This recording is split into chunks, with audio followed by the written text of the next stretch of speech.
सारे तीर्थ बार बार, गंगा सागर एक बार।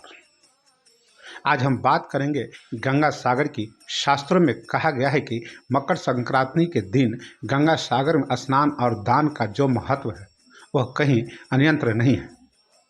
इसलिए कहा जाता है कि सारे तीर्थ बार बार और गंगा सागर एक बार। कहने का तात्पर्य यह है कि सभी तीर्थों में कई बार यात्रा का जो पुण्य होता है वह मात्र एक बार गंगा सागर में स्नान और दान करने से प्राप्त हो जाता है। बात गंगा सागर की महत्व की।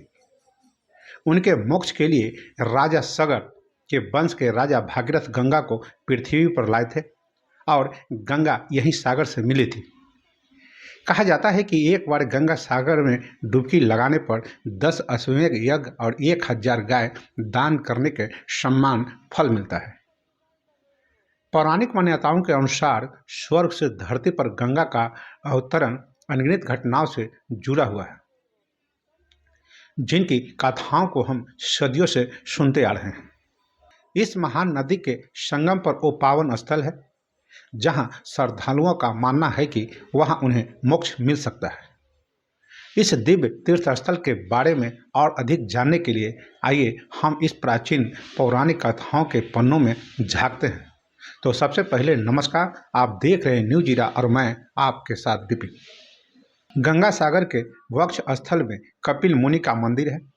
भगवान विष्णु का अवतार माने जाने वाले इस महान संत का जन्म कर्दम मुनि एवं देवाहुति देवी के यहाँ हुआ था। पौराणिक कथाओं को माने तो कर्दम मुनि अपने एकमात्र इच्छा की पूर्ति के लिए आजीवन भगवान विष्णु के मार्गों पर पूरी निष्ठा के साथ चलते रहे कि भगवान विष्णु उनके यहाँ पुत्र के रूप में जन्म ले, और अंततः कपिल मुनि के जन्म के साथ उनकी यह इच्छा साकार हुई। राजा सगर एक और महत्वपूर्ण पात्र है एवं गंगा सागर का नाम पढ़ने में जिनका नाम स्वयं एक अनुप्रमाणित स्रोत है। अयोध्या के राजा सगर अपने 100वें अश्वमेध यज्ञ का आयोजन कर रहे थे जब भगवान इंद्र खलल डालने आ पहुंचे।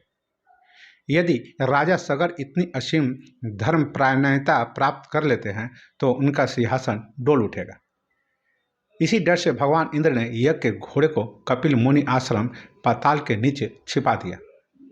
कुपित होकर राजा सगर ने अपने 60,000 पुत्रों को गायब हुए घोड़े की तलाश में भेज देते। उनके पुत्रों ने सागर द्वीप में खोज करते हुए उपद्रव मचाने लगे और आखिरकार कपिल मुनि के आश्रम में पहुंचे। संत उस समय ध्यान मग्न में थे जब सागर के पुत्रों ने उनका ध्यान भंग करने और उन पर चोरी का आरोप लगाया। कपिल मुनि ने झलक भर की दृष्टि से राजा सगर के पुत्रों को राख के ढेर में बदल दिया।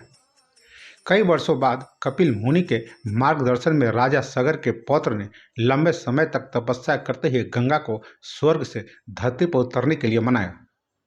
महेश्वर शिव की जटाओं से निकलकर देवी गंगा हिमालय से बहती हुई नीचे आई एवं सगर के पुत्रों के पापों को धोया।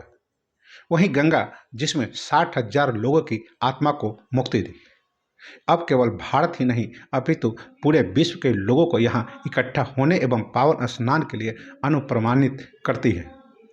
और ये सब कुछ श्रद्धालु गण एक ही लक्ष्य करते हैं, उन्हें मोक्ष मिले, जो आत्मा की मुक्ति का परम प्रतीक है। तो बस अभी के लिए इतना ही। तो हमें आज्ञा दीजिए। नमस्कार।